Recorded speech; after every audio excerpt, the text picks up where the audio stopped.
নাফিসাপুরি এই জায়গাটা খেলাধুলা করতেছে, দেখি নাফিসাপুরি এখানে খুব সুন্দর করে রান্নাবাড়া করতেছে। এই হচ্ছে নাফিসাপুরির দুই মেয়ে, একজনকে টুলে বসাইছে আর একজনকে চেয়ারের উপরে বসাইছে। এইখানে আবার নাস্তাও দিছে, আর এইদিকে আবার রান্নাবাড়ার প্রিপারেশন চলতেছে।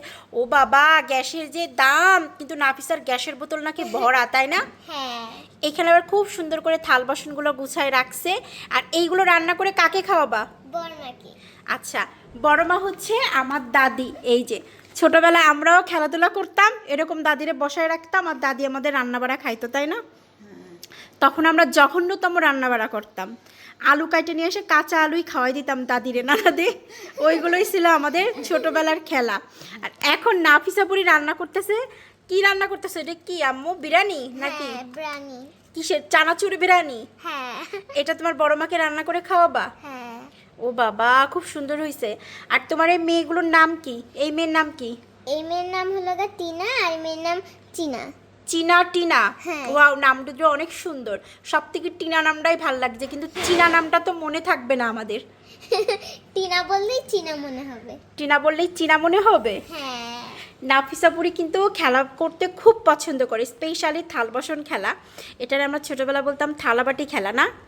আর এখন নাফিসাপুরি রান্না করে তার বড় মাকে দিচ্ছে। তাহলে বড় মা তো আর আজকে দুপুরবেলা, দাদি দুপুরবেলার আজকে আমার বাসায় খাওয়া দাওয়া নাই তোমার, ঠিক আছে? না, আজকে নাফিসা খাওয়াবে না। ও, আজকে নাফিসা খাওয়াবে? নাফিসা খাওয়াবে। আচ্ছা, ঠিক আছে। আজকে নাফিসা, নাফিসা তাহলে আজকে দুপুরবেলা আমার বাসায় তোমারও খাবার নাই, তোমার বড় মারও খাবার নাই। তুমি যেহেতু চানাচুর বিরিয়ানি করতেছো, এটাই অনেক, ঠিক আছে? ঠিক আছে।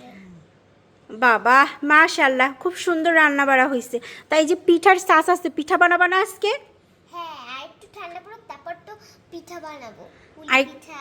আর একটু ঠান্ডা পড়লে চিতা পিঠা বানাবা? চিতায়? হ্যাঁ, আচ্ছা, ঠিক আছে। তার সাথে গরুর মাংস করো, আমাদেরকেও দাওয়াত করো। তোমার হাতের রান্না তো আর আমরা কেউ খাইনি, আমাকে আর মেহিজাবিনকে দাওয়াত করো। আচ্ছা, সবাইকে দাওয়াত দিব। সবাইকে দাওয়াত দিবা? হ্যাঁ, সবার রান্নাবাড়া করতে পারবা? হ্যাঁ, আমি পারবো।